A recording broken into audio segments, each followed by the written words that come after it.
Billy Corgan has purchased the National Wrestling Alliance.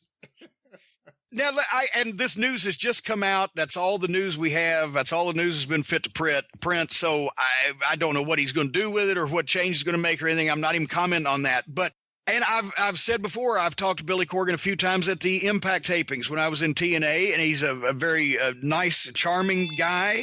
There, he's calling me right now. Yeah, there's the next lawsuit. He's a charming guy. He's he was very intelligent. He's a big wrestling fan and seemed to. I didn't talk to him about booking, while we were standing there for 15 minutes, but he seemed like he knew what wrestling fans were liking at that point. And I have nothing against him, but I don't know what he thought he bought part of TNA, but then he didn't, and he got his money back. But now I'm not sure in this day and age what he's purchasing when he's purchasing basically a group of promoters, but he's only purchasing the administrative group rather than the actual promotions. I don't know if he plans to run events as the NWA himself or still solicit members. But I'm just wondering if Billy just took whatever amount of money that he's invested in these ventures and instead just started his own company with his own vision in the place he wanted to start it with the people he wanted to run it from scratch. I want to make an announcement. I have purchased the NWA. Oh, quit. No. I'm not talking about the National Wrestling Alliance. I'm talking about the National Wrestling Association. Oh, that one. It was the NWA before the NWA, and our lineage dates back to Frank Gotch. And I purchased the NWA, and it's about as valuable as the NWA that Billy Corgan just purchased. I don't know. It seems like he just wants to throw away money. Maybe he needs a write-off or something. Like you said, if you were so intent on being in the wrestling business after everything with TNA, after, Paul Heyman hit him up for money almost 20 years ago, for ECW. I'm sure he did. Yeah. So, I mean, he's been around wrestling. He had like some little group that he was booking for a little while. If you're so intent on being a part of the wrestling business, just start up your own company. Why would you buy an existing asset unless he paid $5,000 for the NWA at the most? Why would you buy it? Why? Well, I don't know about the valuation, but I'm.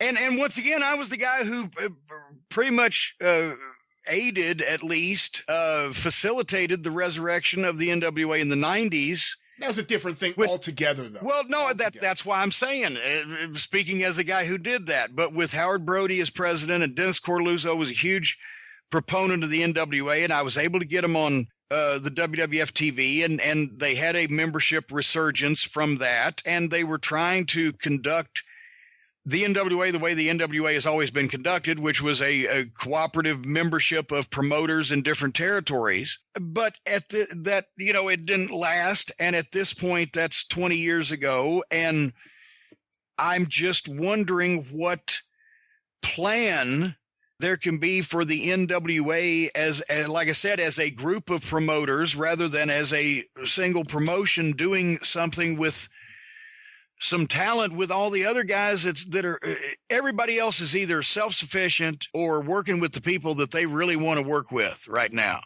But again, when, because Dennis was really the guy who got behind that thing earlier in, 92 maybe.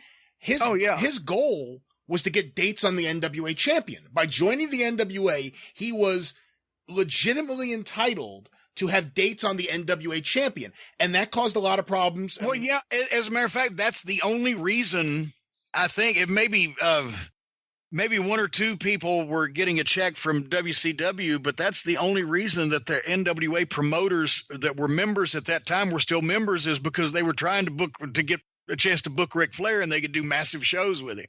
Right. And that was another part of the problem was when WCW did an NWA title change without the authorization of the board of directors. And at that time, it was Dennis, Steve Ricard. I don't even think Howard Brody was involved yet. Bob Trowbridge. WCW just did what they wanted, didn't get any of the approval of the NWA. And that caused a lot of the problems. And that's pretty much when WCW said, enough of this NWA thing. Well, yeah, and Bob Trowbridge actually was a guy that kept the NWA actually legitimately alive as a corporation because Bob was a attorney from Charlotte, and he had worked for the firm that handled Jim Crockett Promotions' lawsuits and things. So he was well aware of the wrestling business, and then he ended up doing the clerical work and the legal work and make sure that all the papers were filed properly for the NWA. And he just continued that.